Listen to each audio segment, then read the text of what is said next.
What is going on, ladies and gentlemen? My name is Dillard with my co-host, John. We got a lot of Yankees news to talk about, anything from Domingo Germán's perfect game, Stanton's looking better, Volpe's looking better, Ian Hamilton came out and had a nice double play where he covered the first base bag as well, and also had a warning track flyout, so he did well.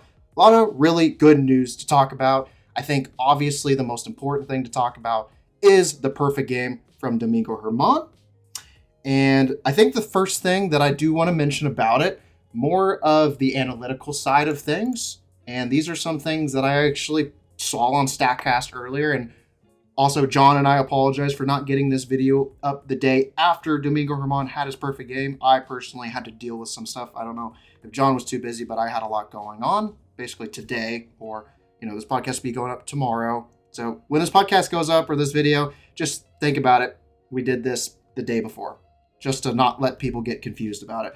But anyways, some of the things that I pulled up on StatCast that was really interesting, and I noticed they were talking about in the broadcast. The most important thing that I noticed throughout the whole game, and also, like I said, because they talked about it on the broadcast, was Domingo Germán's curveball was absolutely phenomenal.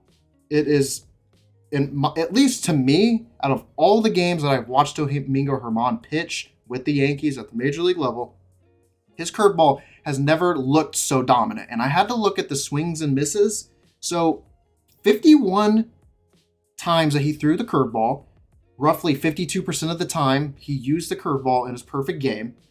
And while the pitch velocity was down, which it was only 0.2, it's not that big of a difference. I know the spin was down a little bit, but the thing that really caught my eye was the swings and the whiffs. Now, there was 32 swings on the curveball and 12 whiffs. So that's 38% of the time he's creating a swing and a whiff, or a swing and a miss, if you want to just keep it simple. And then he had his four-seam fastball. Four-seam fastball wasn't as great. It was just 13 swings to one whiff, so only 8% of the time. But it seems like a lot of the contact that he got on the fastball was just flyouts and other things like that. I know Rizzo made that unbelievable play, which a lot of people pointed out later after the game, and some people were like, okay, you might want to look at this Rizzo play, this dive and catch he made, because this might turn into something special. And ultimately it did. So kudos to Rizzo. You got to give credit to Rizzo for that. But kind of going back to the pitch sequence, the pitch usage that Germán had, the changeup, 6 swings and 3 whiffs, so 50% of the time. And then he only threw 1 sinker, so it doesn't really matter. But if you want to know anyways, 1 swing, 1 whiff on the sinker. But his curveball, super effective. Really working all the zones, part of the quadrants of the zones. And not just the curveball that really struck with me with Domingo Germán's overall performance, it was also just how many strikes he was throwing. I think, if I'm not mistaken, I could be wrong about this, John, so you could very well bring this up if I am wrong about this, but I'm pretty sure he only had twice, only on 2 occasions out of all the batters that he faced the whole game, he was only in a 3-ball count 2 times, if I am not mistaken. And one of those, if I'm not mistaken, was in the 8th inning, the bottom of the 8th inning, on the 3rd hitter. Mm-hmm. So if I'm not wrong about that, you can let me know. I'm pretty sure I'm right about that, but I could be mistaken. But again, only 2 times in the whole game that he was on a 3-ball count, was able to bounce back. And also, just looking at some of the more simplified stats on ESPN, he did this in 99 pitches. Like, that is absolutely, like, like flabbergasted. Like, I don't even have the words to say what really happened that night in terms of doing it in 99 pitches. Like, it's hard enough to have a no-hitter, to complete a no-hitter. It's hard enough to have a perfect game, but to also do it in less than 100 pitches is nothing short but spectacular. And it was definitely a treat to watch. What I will say about the perfect game, outside of obviously Domingo Germán, because there has been a lot of controversy on it, and obviously I don't really have to tell most of you why. Everybody knows at this point, because if they weren't Yankee fans and knew about it, what happened back in 2019, they certainly know what happened now with it. And even John and I were talking about it. We were talking about it on and off. I had to keep unmuting and deafening and unmute and then talk to John between innings, basically, because I do a lot of Twitter stuff and recording, and I just I wanted to be the first one to post it on Twitter if Domingo Germán did throw a perfect game, just because interactions and stuff like that. You guys understand how Twitter works and stuff like that, the analytics and stuff. But we were talking in between the game, and we were like, especially once it got to the 7th inning, we are like, there's no way this is happening. Like, he is absolutely phenomenal. There's just no way this is going to happen. And then the 8th inning rolled on, and then the 9th, and I'm just like, this is absolutely insane. Like, there is absolutely no way Domingo Germán, out of all pitchers, I didn't bring up the stats, by the way, but his last 2 starts were absolutely dreadful, especially the start, I think it was against Seattle, if I'm not mistaken. Was it the Seattle start? Where there was one against Boston and one against Seattle, I thought, that were both kind of chunky. So... Not great. Yeah, exactly. So the last 2 starts that Domingo Germán had, especially the last one, was absolutely dreadful. It was horrible. I mean, I remember a lot of people on Twitter calling for him to get DFA'd. They don't want him on the team. He was just terrible. His ERA skyrocketed. I think his ERA was like 4.80 something, or at least in the 4.70. So just not great, not good at all. Almost, borderlining, averaging 5 runs a game, which you don't want that from a starter ever. But kind of going back to what I mentioned about the whole thing with Domingo Germán in the past, I wanted to mention this because I've seen a lot of takes on it, and I've really thought about it hard, and I'll let you get your take in, John. I think we pretty much have the same take because we talked about it in between innings, not just about this is incredible, but also kind of having mixed feelings about the matter considering his past. And I get 2 different sides of it, and I was really thinking about it today when I was watching Jared Carabas, which you know him, obviously. He helps me a lot with my channel, and also he does the podcast with Dallas Braden. And I watched their podcast earlier this afternoon and kind of listening to both sides about their takes about Domingo Germán and what they thought. And, Jared had his one side, and Dallas had a different perspective. And I think that that's something that is definitely something that people should take into more consideration, is more of the perspective side of things, because everybody can have a different opinion. And it's always good just to listen to people, I think, in my opinion at least, because you may hear something, you may grasp a different perspective than you never heard before about a certain matter, if that makes any sense.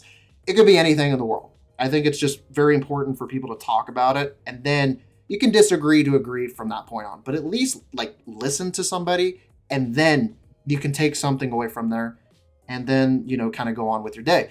But while I was watching this podcast, or listening to it, I should say, and just kind of thinking about it, I'm kind of in the boat of, I'm very happy that it happened, but I'm also mixed about it because of what Domingo Germán did in 2019 with his girlfriend at the time. I'm more happy not Domingo Germán, I'm more happy for Higashioka in particular, because he called an incredible game. Incredible. I think it's so easy to get wrapped up in the fact that it's all the pitcher who does it, when in reality, all these perfect games and all these no-hitters, there's usually also insane defensive plays. Like I said earlier, I mentioned the whole thing with Rizzo. Rizzo made that outstanding play, and that's something that needs to be taken into consideration.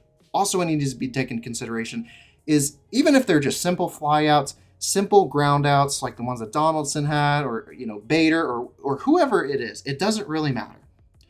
The whole point is the whole team came together and made this happen. You don't make a perfect game or a no-hitter happen by the pitcher single-handedly, unless the pitcher is throwing 27 strikeouts, which, let's be honest, I don't think that that's ever going to happen in MLB history. It just seems so incredibly unlikely that that will ever happen, right? So you have to give credit where credit's due, not just to the pitcher, the catcher, the whole team in general. Matt Blake even. I mean, let's give credit to Matt Blake. I mean, Matt Blake has been a phenomenal pitching coach. At least I think he has been a phenomenal pitching coach, and I'm glad he is with the Yankees. But the last thing I will say about it, I think that we can all agree that what Domingo Germán in the past, what he did was wrong. It was inherently wrong. And whether you choose to forgive him or whether you choose to not forgive him, that's on you. You have your own perspective. You live your life differently. You may have went through certain situations different. So I get it. I completely understand it. What I will say, to cap it off and let you go ahead and explain what you think about the situation. Is that for me personally, I can admit that Domingo Herman was excellent, phenomenal. He'll probably more than likely never be that sharp ever again. And for obvious reasons, because it turns out it's really difficult to throw a perfect game. While I can give him credit for that, I also still iffy about his past. But I can still give credit to everybody else who made the perfect game happen, like Higashioka and like Anthony Rizzo and all of his teammates. And I support the team for accomplishing it as a whole. It's like Duff, because you and I both know that we're both like super, like, when it was going on, we're just like, of course, it's this guy who has such a checkered past. And I'm like, man, it's an incredible accomplishment for him, but I feel like I'm so conflicted because the whole time that he's pitching, I'm like, man, like, I don't want this guy on our team because he's just like made mistakes in the past, and it just kind of makes me like have like a chill down my spine every time I think about it. Like, this guy got a second chance when I don't know if he deserved a second chance. But I think the way I slowly rationalize it with is that, I don't want to say it's okay what he did, because it's really not. There's nothing that's ever going to make it okay. But I feel like that everybody does and should have second chances to right their wrongs. And I think that what I've looked at over the last couple of years is that the woman he's with has forgiven him, the family's forgiven him, his teammates have forgiven him. So, I mean, they're all telling us that it's okay, but I'm still at the same point. I don't know if I'll forgive him for what he's done, but I can at least look at myself in the mirror and say, I respect what he did in terms of it being a baseball player, but I don't know if I could ever respect him as a person. But I can still look at it and I can separate the two of these things and say, look, that was a tremendous performance by him and the team, and we'll remember him for that. But at the same time, I'm not going to forget that he's made these just disgusting mistakes in the past, and I don't think that there can be forgiveness for that personally. I mean, like, the teammates are one thing, his family's another thing, but I can't really feel good about myself if I sit here and I say that everything's okay. And I try to be that way for everybody, but I don't know. It's such a difficult line to walk, because it's either like every situation is different, and it's not so black and white. So that's why it's kind of tough to come to terms with it. You kind of can't just take a hard stance on everything, because next thing you know, you have to like disavow everybody, like half of the players that have ever played. Like, it's difficult, but I mean, I don't know. I'm not sure how the history books are going to remember it, to be honest with you. Not to mention the fact that, he was suspended earlier in the season, too. I mean, it's just been such a weird year, right? I mean, can you imagine he gets caught a second time this season with something suspicious on his hands? Like, what's going to happen after that happens? Like, can you imagine? Yeah. I don't know. But I give a lot of credit to the entire team. I was looking at the Savant data, like, while you were monologuing. I look at the expected batting average of a team to see the quality of contact that they make. And now, look, I understand the Athletics are not a great team. They're not a good team. They're not. Right now, they're competing with the worst record in baseball right now. We're trying to see if they are going to be the ones to break the curse. And right now, it looks like they are directly on a collision course with that. But the people out there who are saying that this doesn't count because it's the Athletics are morons. I mean, let's be real here. There has been worse perfect games against worse teams in history, and I can name one of them. I think it was the 81 Blue Jays, which had a record of 37-69 because it was a strike-shortened year, and they had a perfect game thrown against them, and no one put an asterisk on that one. So, I'm sorry, it's a major league team. I know they're terrible, but it's a major league team. There are major league hitters on that team. Even when you're not playing a team that's good, baseball is such a difficult sport. Like, there's a reason why this doesn't happen more often. I mean, we all got spoiled back in 2012. We're like, okay, there's going to be a perfect game every 5 minutes here. There was 3 in 2012. We haven't seen one in a decade. It's just that even bad major league teams still will just at one point either walk, or there'll be an error, or someone will just find a ground ball through some random hole. Like, just the permutations to make a perfect game are just impossible. And it's not just only exclusively on the pitcher. He does most of the work, but there is a team behind him. Like you said, there was like a couple plays where you're just like, okay. In my opinion, like there was only 2 plays that really kind of put a scare into me. The first one was like a looping line drive to Volpe. He made a nice play on it. And the only other one was like it was in the 5th inning and Rizzo stops a double down the line. Those were like the only 2 plays that even clocked like above a 300 on expected batting average. The team expected batting average for Oakland yesterday, or the day before, was 109. I mean, to say that even when they made contact, they were making all sorts of awful contact is to put it lightly. And I wanted to see about ground balls and flyouts because he was just a ground ball machine. Like there was not a lot of work the outfield needed to do. It was a lot of ground balls, a lot of strikeouts, and a lot of easy. It was very like evocative of Felix Hernandez's perfect game, where like almost none of the balls left the infield, and it was just an absolutely dominant performance. But it wasn't quite that good. I kind of got scared on the last play, like you said, when we were watching it. I got scared because it looked like it came off the bat really hard, and it turns out it was only like 79.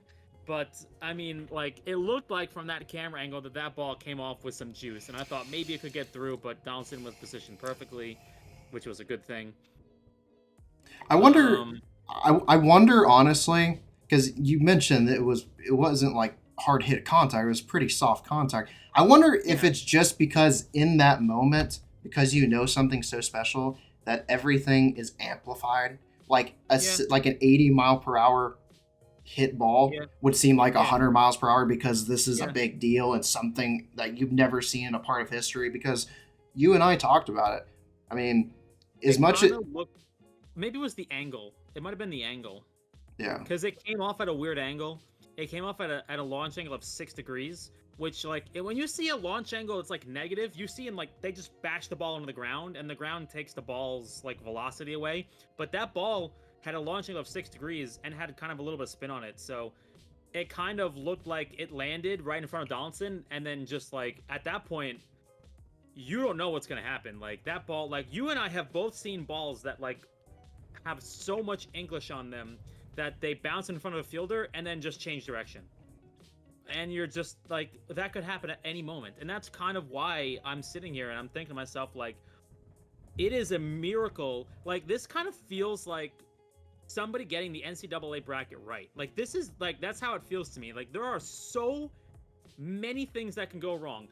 Like 2 times, or was more than that. He had 2 3-ball counts. Like he only went to 3 balls on 2 hitters, but he had a couple chances where if he didn't throw a strike, the perfect game is over. Like you need to throw a strike right now, or else this perfect game is over. There was a couple of those moments because he could have walked somebody. And I mean, like it's the Oakland Coliseum. There's like I give that credit. There's 1 million acres of field where you can like catch the ball, foul balls, and everything like that. But still, I mean, this is just an incredible feat.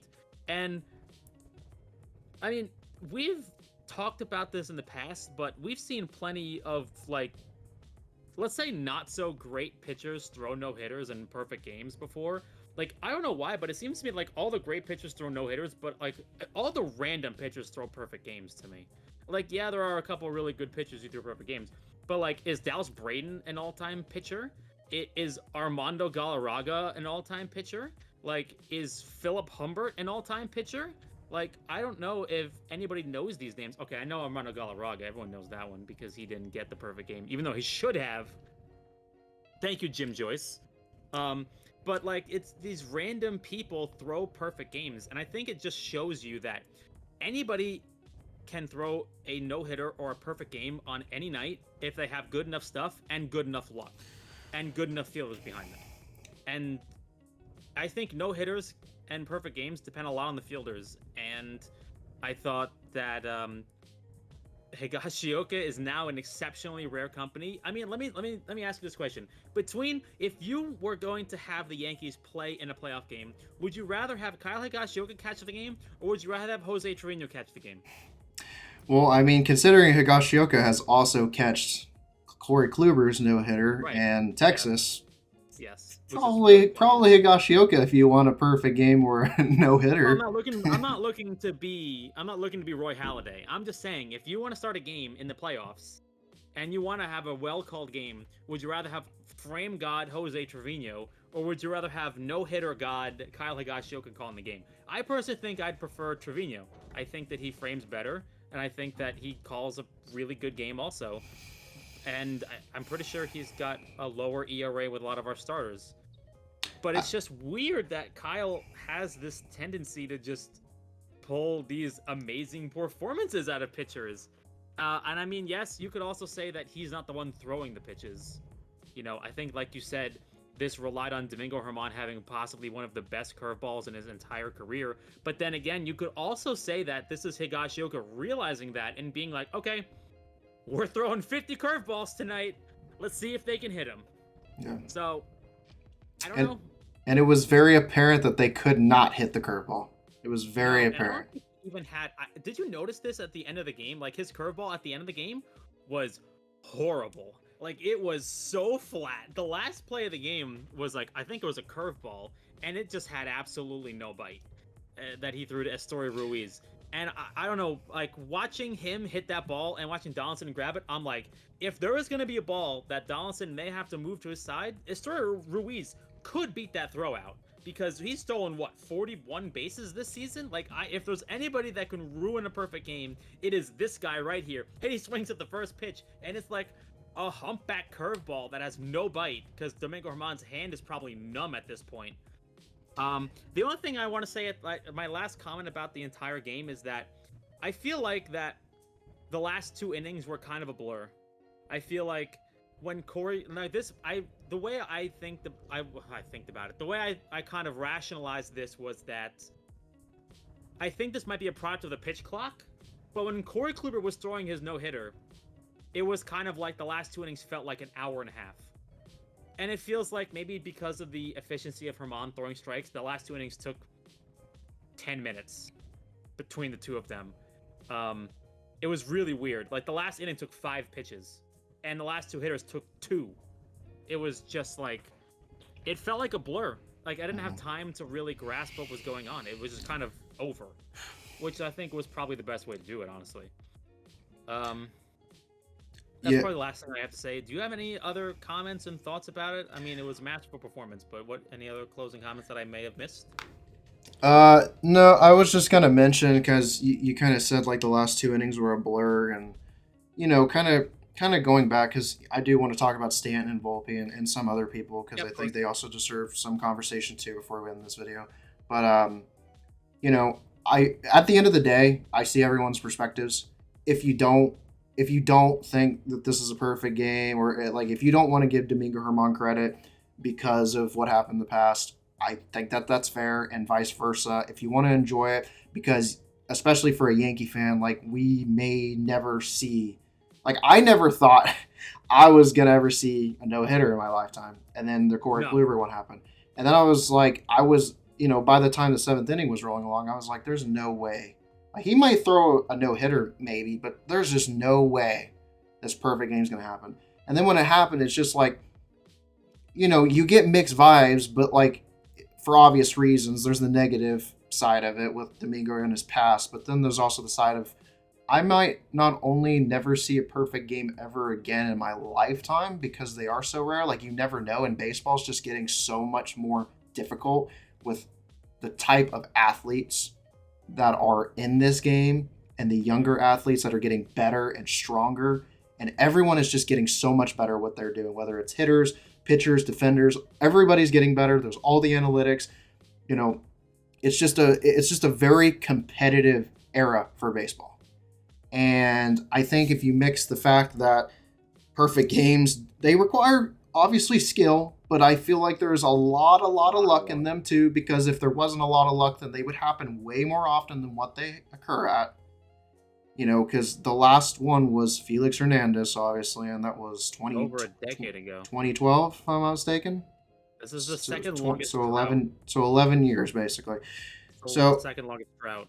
so my last comment, basically, because I know we're kind of dragging this through the water a little bit. It's a special moment. I mean, It's this is still something- it's still special to me personally, at least for Higashioka and the rest of the players, because again, I might not ever see another perfect game, let alone my favorite team have a perfect game. That's just something that I don't think that we will ever see again. I mean, I could be wrong. I would love, I absolutely love, and I think you could also agree, and every Yankee fan can agree. I want Garrett Cole to do that. Like, I would have much rather have Garrett Cole. Like, if Garrett Cole threw that perfect game, I'd be jumping off rooftops right now. Like, I would have absolutely killed that. Or like Luis Severino. Imagine Luis Severino threw that perfect game. Like, I would be so ecstatic because I love Luis Severino to death, even though he's been having his fair share of struggles and hasn't been able to stay healthy in the past. And obviously, I love Garrett Cole. Like, I love Garrett Cole the minute that they signed him. I loved him when he was with Houston. I know that, that might be kind of controversial because of the past and what Houston did, which I personally don't care about it. I don't care about it anymore. But you know how people can take things out of context. You've seen this on social media. But at the end of the day, I've always loved Garrett Cole. Like, when he was with the Astros, he was incredible. I mean, if you can't say that he wasn't incredible, then you're just lying to yourself. You're being very ignorant. If you can't say that Garrett Cole was just absolutely phenomenal. I don't even think the word phenomenal accurately describes just how good he was with the Astros. And obviously, he's still really good as a Yankee, or they wouldn't have given him such a massive contract. But moving on, mostly, obviously, Giancarlo Stanton played a lot better in his last 5 games, especially in the Athletics series with the last 2 games, I would say, Game 2 and Game 3 in particular. He had a home run in the perfect game night, and then pretty sure he had another RBI that night, and then today, technically yesterday, now that when this video goes up, he had a 2-run single, and Stanton just looks like a lot better. He looks like he's more disciplined at the plate, taking advantage of mistakes over the heart of the plate or anywhere near basically his wheelhouse. I mean, we've seen Stanton, anything in the zone, especially a fastball, is just more than likely not a good idea to throw to Stanton, especially when he's hot. And he's just going to clobber those pitches like he did on the perfect game night and the 3rd game to be able to win the series against the Athletics. So he looks a lot better. You also have Josh Donaldson. Josh Donaldson looked really good in the Athletic series. I also need him to step it up. He's been someone I've been very impatient with, I will be honest. But I do want Josh Donaldson to succeed. I don't want him to fail. I would much rather prefer him to succeed than fail for obvious reasons, because I want the team to succeed, and he's a big part of the lineup and somebody who should be producing regularly. I mean, we've seen what he's done in his career. I know he's aging, he's getting older, but you still want at least something. You don't want what he's been doing this year. You want a lot better results. You don't have to worry about the defense. Defense is something I'm never worried about with Josh Donaldson, but you definitely worry about the offense. But he's looked a lot better in the Athletic series, especially the last game. I think it was a 472-foot shot. I mean, that's like Stanton Judge territory. I mean, that is way up there. So that's a good sign. I know he had a sack fly also in one of the games. I know it was past the point where it didn't really matter at that point, but still, I don't really care. As long as he's making good quality contact and producing at some rate, even if it's at the end of the game where it doesn't really matter, I still think it holds some value. It can still get guys going, so it is important to me personally. And then Volpe. Volpe has been a lot better, especially in the month of July, and especially in the last 15 games and 7 games, if you want to get even more specific. And the thing that I've really noticed about Volpe is, it's not like the biggest difference in the world, but he is walking more. He's not chasing as much as that I've seen. I was looking. You mean he's actually walking now? Then yes. Yeah. Because I was looking at his Fangraphs page right here. So, for example, this right here that I brought up, let me pick standard, is the last 20 games. By the way, this doesn't include the game tonight, so it would only be better numbers because Fangraphs hasn't updated it in terms of the game logs yet or the last game that they played. But in the basis of the last 20 games, not counting the last game, Volpe has a almost 11% BB percentage, as opposed to what his BB percentage overall right now is 9.7. So he is slightly walking more. And then his K percentage is also down from what it is. Usually it's almost 30% this year. Right now, the last 20 games, it's 28. So It's not like the biggest difference, but it's still better than nothing. But overall, the quality of contact has been a lot better. I mean, he's getting on base more, much higher OBP. You know, if we want me to rattle off some numbers, 359 OBP, 474 slugging, 134 WRC plus, so he's 34% above league average. He's getting on base.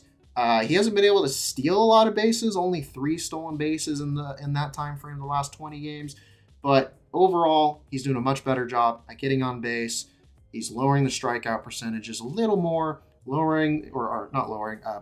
increasing the BB percentage, the walk percentage.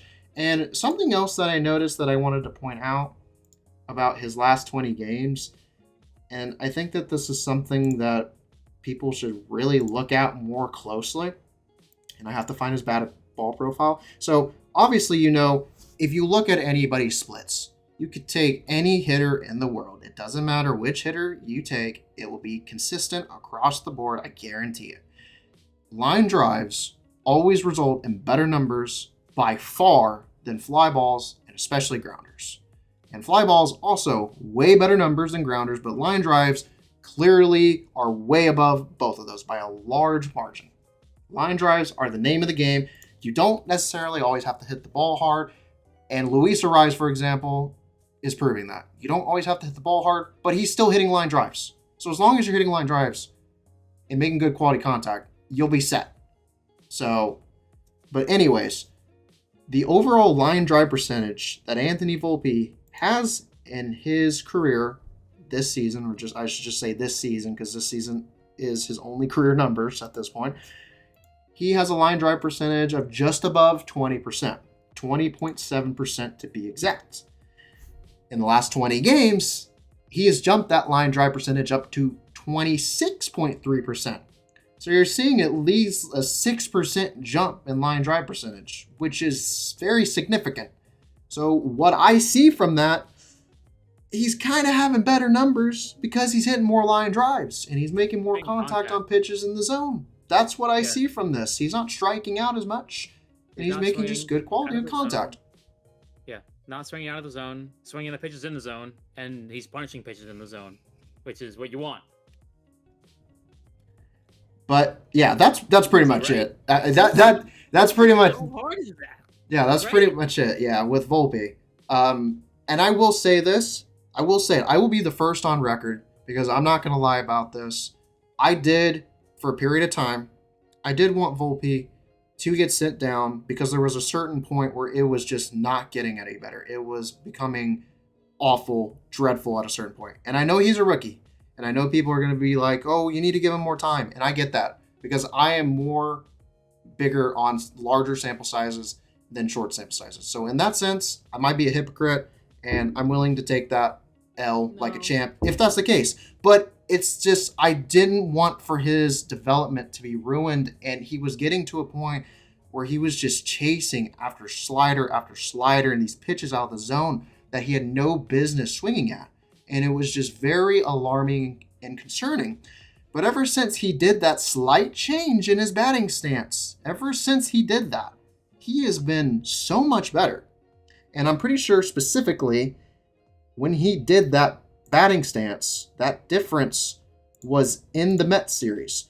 So if we just want to go to the Mets series, since the Mets series, and again, this isn't counting this last game because Fangraphs hasn't updated it, since that batting stance change, ever so slightly, 171 WRC plus.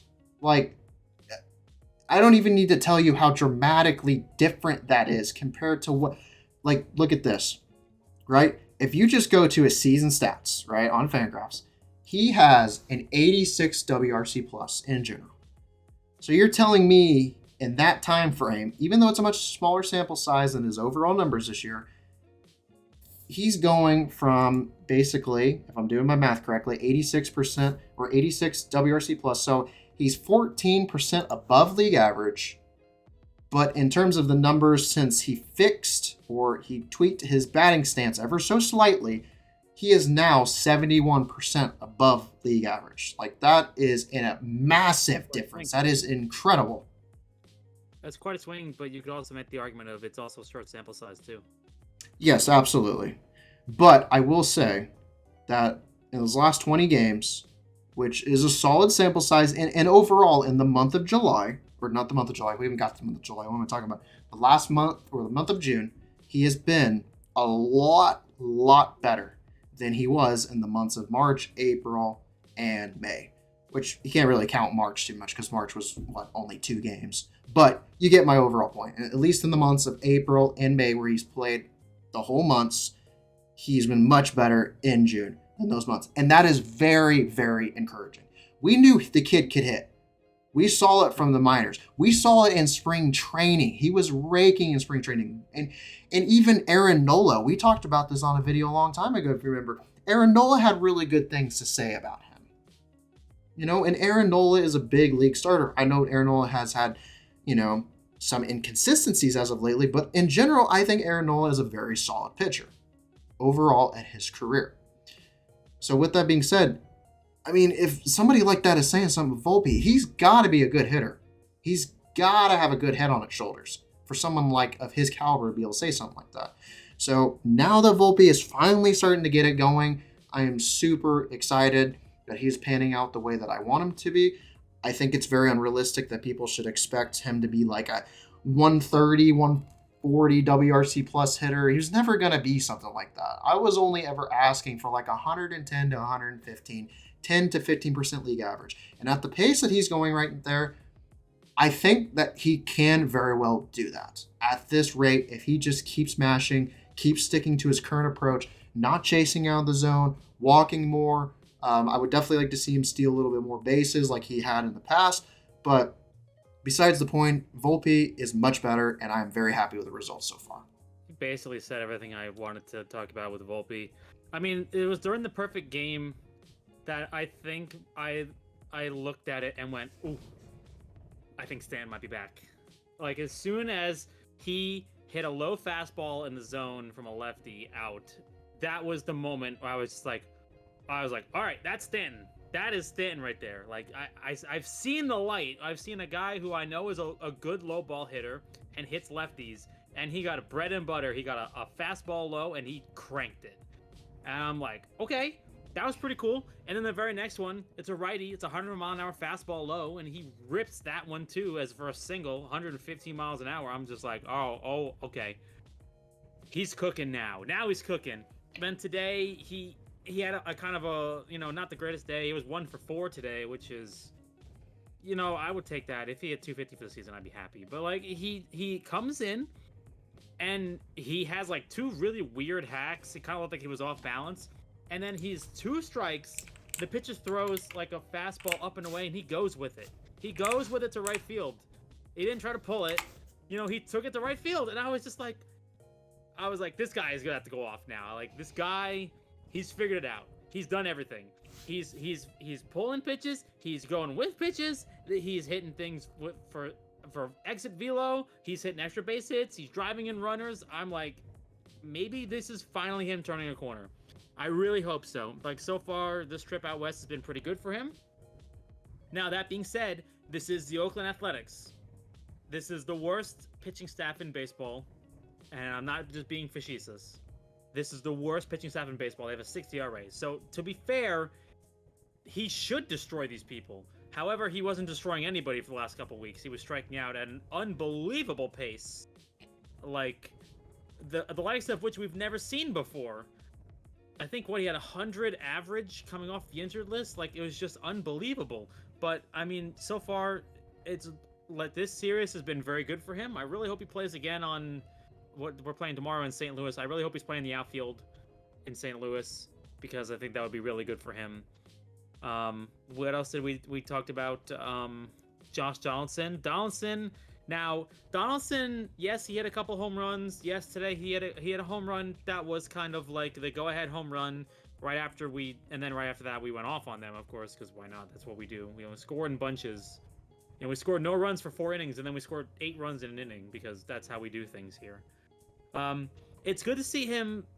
I wouldn't necessarily say that he really hit one like a tough pitch. He basically hit 2 mistakes, but that's what I need him to do. Like, you need that guy in the lineup to hit mistake pitches. I don't know if I can pull up the data right now, but I think the Yankees are probably like 30th in Major League Baseball in OPS on 3-1 counts. Like a 3-1 count and a 3-0 count are like a pitch that you should do damage on, and the Yankees are not doing damage on these pitches. They are dead last in the league in terms of their OPS. They don't do damage on 3-1 pitches. And I remember John Boy asked him about this, and there was just like, is this going to change? And I mean, I'm not necessarily saying that it's changed so far. I still see like absolutely nothing happening on 3-1 pitches, but seeing them punish mistakes is a good sign to see. That's like the baseline. The baseline for me is take your walks, punish mistakes, and then you can start to get into the realm of spoiling good pitches and actually doing some damage with good pitches. That's what I need to see. But you need to hit the mistakes before. You need to crawl before you run. And hitting the mistakes like Josh Donaldson did this series was huge. It was just two spinning sliders in the middle of the zone. Like, those pitches should be hit, and they were, thankfully. And he hit one today to the International Space Station. He hit one to Las Vegas today, which was good to see. And he watched it, man, and I'm sure that must have felt really good for him. And then with Volpe, I'm not really going to talk too much about Volpe. I mean, like, look, maybe this is just me, but it feels like at the beginning of the season, he was very aggressive with his base running. And that was basically because he was playing in front of Judge. He would, like, as a leadoff guy, he would get on base, and then he would basically, like, wait 2 batters and then steal, like, with 2 outs, which would kind of work sometimes. But, like, it feels like that right now what's happening is he gets on base, and I'm like, oh boy, here we go. He's going to steal a base now. And then, like, 2 pitches later, the guy hits a no double play and erases I'm just like, oh, God. Like, this keeps happening every time. Like, I don't get to see him steal any bases anymore, man. And the one thing I will say about him stealing bases is that I like seeing him slide head first because, I love seeing people do the swim move and everything. But considering what I saw this weekend, with the amount of times that the Oakland Athletics, a team that is in dead last place and has 0 chance of playoffs, they block the bases with their knees, with their bodies, with everything. Like, you need somebody on this team to slide into a base feet first, and you need to spike them or put that thought in their head so that way they don't sit there and try to block the bases with their legs all season long. Because I would like to see a play not like the one where he got caught stealing the other night, which I swear he was safe.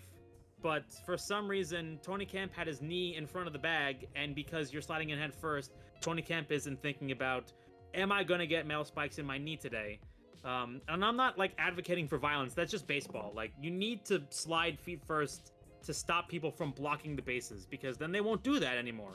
There's no rule about blocking bases except for home plate. So that's all I'll say. Volpe again today slid into third. I think he stole third today or yesterday. And again, he like slid into the third baseman because he's blocking the base with his knee down. And I'm like, you can't let him get away with this. Somebody needs to slide in feet first. Like, I understand it feels slower and you have less control, but you need to put that thought in the fielders' heads. Yeah, I think it's a little sample size. Everyone's killing the coaching staff for the whole chicken parm dinner thing. But, like, look, whatever works, works. Like, this hitting staff has a lot of problems they need to deal with, a lot of fires they need to put out. You've got DJ hitting, can't hit his way out of a paper bag. Donaldson wasn't doing anything. Stan was hitting, like, about as abysmal as I hit in the major leagues. And, like, these are former MVPs and batting champions that this guy is trying to fix. Like, look, Volpe will be fine. I'm sure in the back of his head, he's like, look, Volpe will be fine. He keeps this approach. He's just got to get reps. So that's why I'm not killing the hitting staff for this. And everyone makes fun of it. Look, I mean, that just gives you all the more reason to call up Austin Wells sooner rather than later, right? If he's that smart of a player. That's basically everything I can think of. Isaiah Kiner-Falefa was turning into Shohei Ohtani. I'm sure he can probably get traded to the Mets, and they could probably use a pitcher. All right, let's be nice to Mets fans now. Let's be nice. Your dad's a Mets fan, so let's be nice to him. They need a pitcher, man. I'm telling you. I know they do, but Mets fans are really down bad right now, and I understand why they are, because they've been really difficult to watch. Making tremendous radio for me. I'm enjoying it, because we're both in the same boat, man. This team was going through a rough patch, but at least it wasn't as bad as it was there. Oh. Anyway, we're just basically waiting to see if Judge comes back. The only thing I'll say about Judge is I swear that when they announced this injury, that I kind of knew he had a tear in his ligament. Like I thought that that's what was already telegraphed. Mm-hmm. They're like, everyone like freaked out when he said he had a torn ligament. Like I already kind of assumed he had a torn ligament. Like when you tell me sprained ligament, that tells me that it's not hunky dory. Like I feel like that's basically what was implied, but maybe I'm in a different wavelength. I don't know. I figured Judge would be out for a while. I just didn't know I how didn't long think he was he'd going to back be in out 3 for. weeks. I didn't think he'd be back as fast as Alonso was. Like I didn't think that. It's whatever. All right. Basically everything I got to think about. All right. Well, that's going to do it for our video. I know we did a longer video than we usually wanted to do because I usually want to do shorter videos, but I know we haven't done a video like this in a long time, and obviously the perfect game, and there was just so much stuff that we needed to cover that we haven't talked about. But if you guys did like the video, definitely make sure you do subscribe if you haven't already. Like the video, comment down below, like it again 100 times. I can't even tell you how much that means to me to be able to share it and stuff, and get more recognition for it. And also means a lot to John too, because I can't do these videos without him, obviously. So give him some respect and go follow him on Twitter and stuff like that too. And we will see you guys on the next video.